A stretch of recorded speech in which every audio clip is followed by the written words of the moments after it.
In this video, we're going to address what may be one of the least favorite types of reading comprehension passages for any LSAT prepper, and that's going to be a social science passage. So we're going to head on over to lawhub.lsac.org. And once again, we are going to head to the LSAT prep menu over here on the left. We're going to click on drill sets. We're going to scroll on down, and we're going to start drill set number 2. Now, as this is loading, one of the things that you got to remember to do is make sure that you engage with the highlighting tool. And so as we go ahead and click over into the questions, we are going to start with said highlighting tool. But just to prove it out, we can see that the first question is once again asking about the main idea of the passage, which means that we don't really want to even engage with the question task or the answer choices until we know what the main idea of the passage is. And the only way to glean that main idea of the passage, whether it's a social sciences passage such as this or any of the other 3 topics that you might see on the LSAT, is going to be by reading the paragraphs and then thinking critically about what the main idea is, highlighting that main idea, and then making sure you build an overall narrative with those highlights throughout the passage. So let's begin that process now at the start of this passage on the left-hand side. So we begin studying West African symbol systems may clarify some questions about the development of Egyptian hieroglyphics, a writing system that uses characters in the form of pictures. 2 West African systems for writing. I'm just going to call these N and B. I don't care how they're pronounced. I understand that they need to be pronounced properly if I was speaking to somebody of this group of West Africa. But in this context, you can do what is known as initializing or just shorthanding terms that you don't know how to pronounce, because taking the time to pronounce them during the context of the LSAT just isn't going to be time efficient. So I'm just going to call these the N and the B. So, 2 West African systems for writing, N and B, for example, may provide insights about hieroglyphics since they too form complex writing systems using picture signs. N and B differ in that the symbols for one, B, were developed from the B language, while the symbols for the other, N, are used in a multilingual area of Southeast Nigeria among speakers of E, I, and IB. Again, I don't necessarily care what the exact pronunciation is, so I don't want to waste time trying to figure it out in the abstract. The histories of each, however, may shed some light on the development of Egyptian hieroglyphics. So, we want to go and find what the main idea sentence is of the entire paragraph. And it really is the idea that N and B could inform what led to the development of Egyptian hieroglyphics. And each of the topic sentence and the concluding sentence of this paragraph really does articulate that fact. I'm going to highlight the first sentence because it's a little bit more in depth. Furthermore, I'm going to highlight the introductory statement about the N and the B because those are the 2 West African systems for writing that are intended to provide insights about those Egyptian hieroglyphics. So now we're going to move to paragraph 2, and I'm going to keep the framing the same. I'm not going to scroll down because at this point, I'm going to have to reread the highlights in orange with whatever I highlight in the second paragraph to make sure that I'm maintaining the overall narrative. So continuing with paragraph 2. Nigerian legend relates that the secrets of N were revealed long ago to people by a species of large baboon. This legend, reminiscent of the divine baboon associated with Thoth, the patron of scribes in ancient Egypt, is important because divine inspiration for a language and its symbols is believed to protect both from subsequent changes.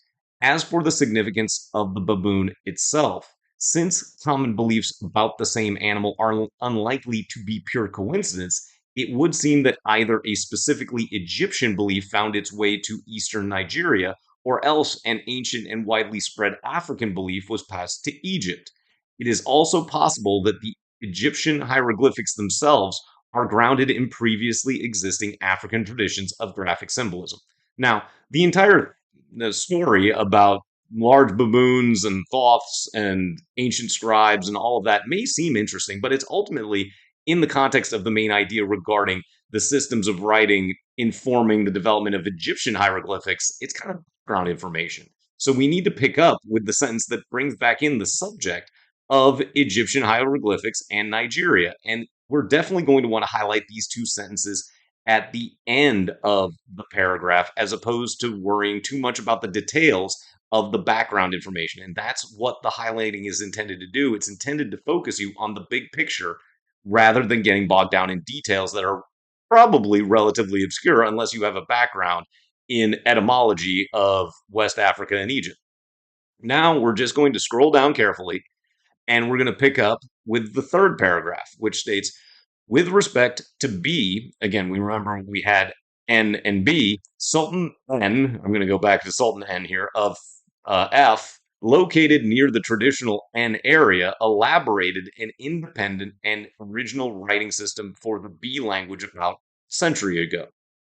NJ, I'm going to go with just NJ to differentiate from my N, initially asked his subjects to draw and name different objects. NJ then used these pictures to create his first system of writing, containing 466 pictographic and ideographic symbols. He eventually reduced his system to 80 characters, each of which represented a syllable.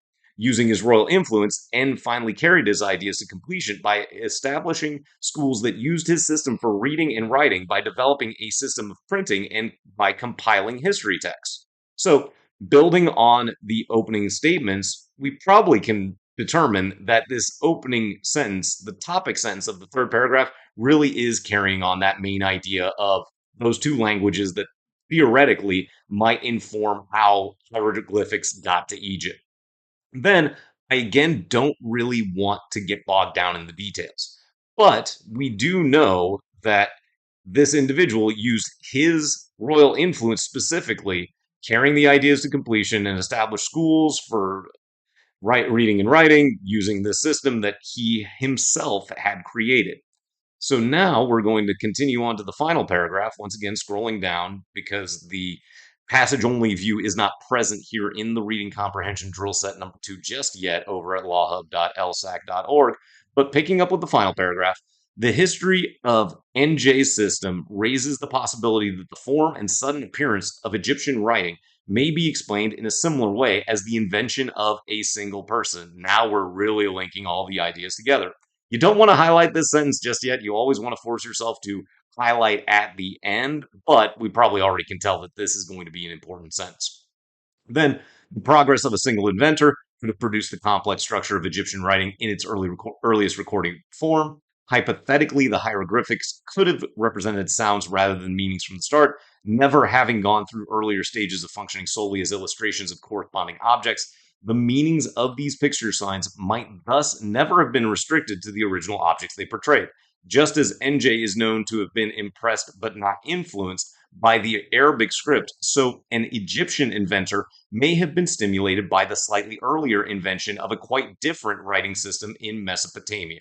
So, again, it really is the topic sentence and the concluding sentence that I would argue best complete the overall narrative of this passage. And you do want to have in mind that generally your highlighted sentences for paragraphs are going to be one or both of the topic or the concluding sentence, unless you clearly can see it should go otherwise. But you can have just generally as an outline that usually it's going to be those sentences in some fashion. Now, we, as always, are going to read the entirety of our highlights to make sure that we've captured the overall narrative and understand what's happening in what probably is a relatively obscure topic. So, studying West African symbol systems may clarify some questions about the development of Egyptian hieroglyphics, a writing system that uses characters in the form of pictures. Two West African systems for writing, N and B, for example, may provide insights about hieroglyphics since they too form complex writing systems using picture signs. As for the significance of the baboon itself, since common beliefs about the same animal are unlikely to be pure coincidence, it would seem that either a specifically Egyptian belief found its way to eastern Nigeria, or else an ancient and widely spread African belief was passed to Egypt. It is also possible that the Egyptian hieroglyphics themselves are grounded in previously existing African traditions of graphic symbolism. With respect to B, Sultan NJ of Fumban, located near the traditional N area, elaborated an independent and original writing system for the B language about a century ago. Using his royal influence, NJ finally carried his ideas to completion by establishing schools that used his system for reading and writing, by developing a system of printing and compiling history texts. The history of NJ's system raises the possibility that the form and sudden appearance of Egyptian writing may be explained in a similar way as the invention of a single person.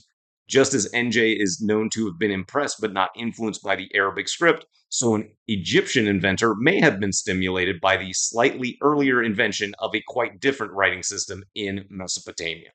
I would argue that we've got the overall narrative, and now we can go into this first question asking about the main idea, and we're going to keep the highlighting tool selected so we can find reasons to eliminate or potentially select a correct answer. So, starting with choice A, N symbols are similar in form and function to Egyptian hieroglyphics and probably influenced the development of Egyptian pictorial writing. Well, we know that these are just theories. There's no probability involved, so we can eliminate choice A almost immediately. Next, choice B, the hypothesis that N symbols and E hieroglyphics are closely related is supported by traditional accounts of the origins of the two systems. Again, this one hypothesis is not supported over the other, so we can eliminate choice B as being too assertive. We'll scroll down just to frame up the last three answer choices. Choice C, the development of some West African writing systems may shed light on the history of the development of Egyptian hieroglyphics. Ding, ding, ding. This seems great, and it's nice and bland, which we know is often the kind of indicating characteristic of the correct answer because it's less likely to ring bells about things you remember. You have to have really understood the main idea to know that this bland articulation is basically what we just highlighted in orange. But briskly through D&E, NJ's invention of a pictographic system of writing provides a model of how hieroglyphics may have developed out of a system of West African pictorial symbols such as N. Well, actually, NJ's invention and the N pictorials are pretty much separate theories, so we can get rid of D there. And lastly, choice E, recent evidence from West Africa suggests that Egyptian hieroglyphics did not originate as phonetic representations, but developed out of earlier pictorial representations of objects related to M symbols. Well, again, this is too definitive, and we can eliminate it because we know that everything in the passage is ultimately highly theoretical. So let's move to our next question.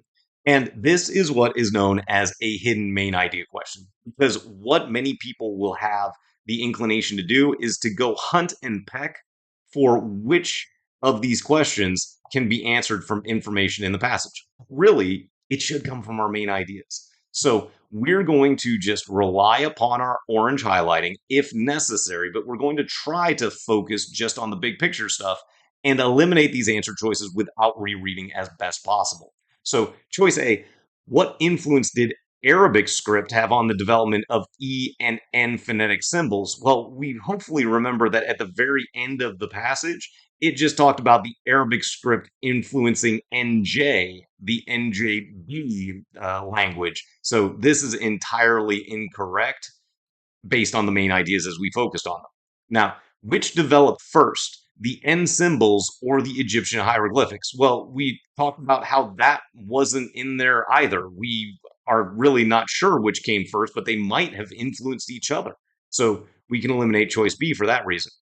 Then, what are some practical applications to which NJ's symbol system was put? And this is really how the highlighting system pays dividends.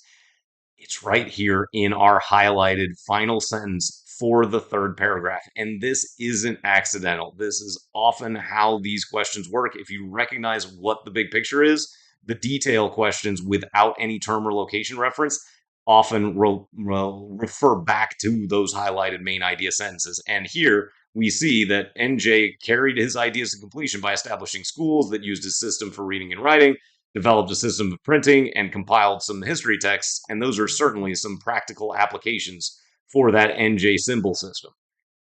Then choice D, who was the patron of Nigerian scribes? Again, this is just trying to get you to remember that they said patron Nigerian scribes, but if you waste time by hunting and pecking, you'll then get yourself in trouble as opposed to just knowing that C is the right answer here. And then choice E, do N symbols make up a full written form of any spoken language? Those are the kinds of extreme statements that we know are often incorrect. So we can select choice C and move along confidently. Next, we've got the author indicates that NJ did which of the following. Well, when we have a term or location referent, I'm going to skip this question on the first pass because I want to go get all of my main idea questions first before I go reread for anything else. Here in question 4, we also have this clear referent of the word independent. So we're going to skip that question as well. Then we've got the author's discussion of NJ's invention of a system of writing serves primarily to, well, this is big picture stuff. It's just talking about what his invention did within the context of the entire passage or that discussion of his invention did. And it was to say, maybe it's just one guy that came up with all of this. So looking at choice A, give evidence that pictorial writing systems similar to hieroglyphics have developed in Africa without being influenced by hieroglyphics. Well, it's actually not about the influence of the hieroglyphics to the other. And even if it were, it would be that they are influenced by other types of hieroglyphics. So this isn't the purpose, and it's also just factually incorrect. Then choice B, argue by analogy that the Egyptian system of hieroglyphics might have been developed by a single inventor. Again, ding, ding, ding, that's exactly why it's there. And that's a big picture kind of concept. So we've got this, we feel good about it, but always read every choice just to make sure. And moving to choice C, provide an example of the creativity of certain inhabitants of the region in which N symbols are traditionally used. Well, we're not concerned with the N symbols really at this point. Then choice D, provide an example of a complex pictorial writing system that was gradually adopted by several cultures. We honestly don't even know that had happened, and it's certainly not the purpose that we had predicted. And then suggest that although N seems to be related to Egyptian hieroglyphics, it might instead have developed out of NJ's system of writing. Well, no, it's not saying that it literally came out of the system of writing. It's just that maybe it was just one guy by analogy again, which matches choice B perfectly. And we move on to question 6 here. And based on the information in the passage, which of the following statements is most likely to be true? Now, once again, we want to treat this like a hidden main idea question. I don't want to go hunt and peck because that's just going to take too long. And we know that the find text tool is, we'll say, spotty at best when it comes to not just the practice drill sets, not just the practice LSAT prep tests here on LawHub, but also there have been reports that it's spotty even in the exam administrations, whether they be proctored at home or proctored in a testing center. So it's generally just a good idea to not use that find text tool unless you're absolutely certain about what you're looking for, and usually if you're running out of time. So we're just looking for something that is most likely to be true here. So in developing a system of pictorial writing, NJ was inspired by the hieroglyphic system of Egypt. Absolutely not. We know that uh, it was elaborated and developed independently and originally from for the B language here. So that's out. Then, choice B, historians have found that the hieroglyphic system of Egypt was partly derived from a pre existing Mesopotamian system. Well, again, we can glance at our final highlighted sentence and know that it just said maybe it was stimulated by an earlier invention, but certainly not partly derived with any certainty.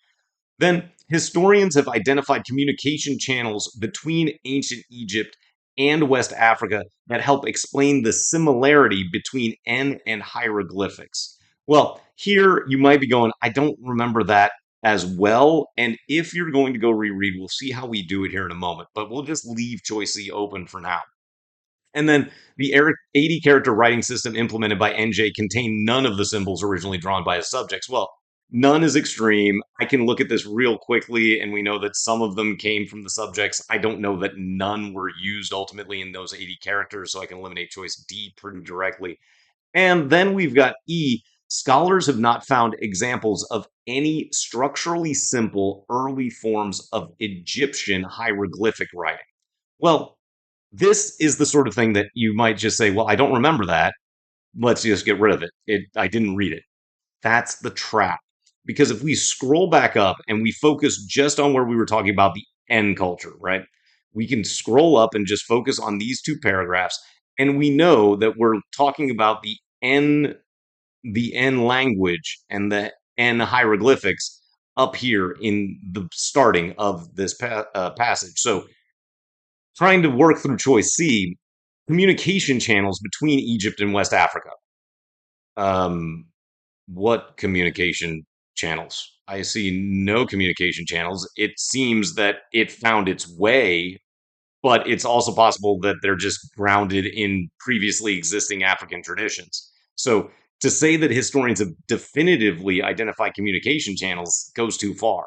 But if we're just thinking about why we're talking about this subject in the first place, we're trying to figure out these answers to questions about the development of Egyptian hieroglyphics. Well, why would there be questions? Well, it's probably because they don't have any examples that they can use to refer back to.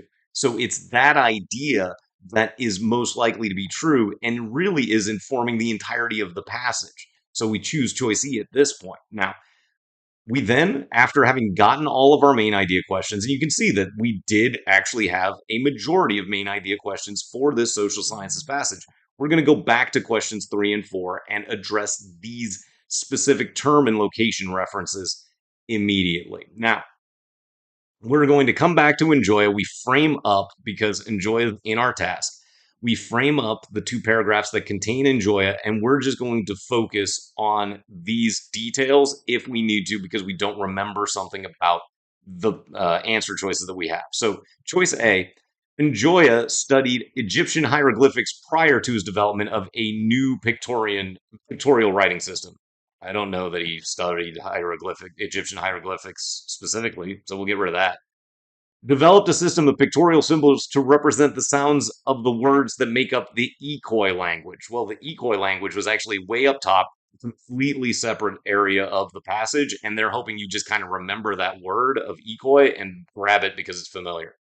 Then produced history texts that helped classify the relationship between Egyptian hieroglyphics and N symbols. This just grabs a bunch of ideas from the passage and jumbles them all together, but we don't know that NJ absolutely clarified the relationship between Egyptian hieroglyphics and N symbols that this passage itself is concerned with, so we can eliminate choice C. Then choice D, developed a writing system that was more consistent with local African traditions as a substitute for the Arabic script. What Arabic script? I mean, again, they mention Arabic script as influencing or impressing Enjoya at the very end, but it's not a substitute, so we can eliminate choice D. And then developed a system of writing partly on the basis of input that he received from his subjects. If at this time you want to go in here and highlight in a different column just to distinguish, again, you've gotten all the main ideas, so our main idea highlights are a little bit less important at this point, but we'd see that Enjoya asked his subjects to draw and name different objects. So it's certainly partly based on the input from the subjects. So choice E has to be our correct answer here. And the last question, out of order in the passage, we've got this one asking, by calling Enjoya's writing system independent, the author most likely intends to indicate. So, what does independent indicate is basically how I want to think about this. And we know that it's in our highlighted main idea sentence. And hopefully, we can come up briskly with a prediction of it's to indicate it's original. And we see that word original right here. So, choice A, there's no direct correspondence between the symbols of B and the sounds of spoken B. Well, it's not distinguishing between B, it's just saying that NJ's writing system is going to be completely independent of anything else. So we can eliminate choice A. It did not draw material from any previously existing system of writing. Well, that's what original means. B seems pretty good. Then we move to choice C. It did not influence the development of any other system of graphic representation. We don't know what happened in the future, so any other is going to be extreme, and we can eliminate choice C for that reason. Choice D, its symbols are not limited to the objects customarily found in the traditional N area. Again, I don't know that, and it's certainly not the purpose that we predicted anyway. So we can eliminate choice D.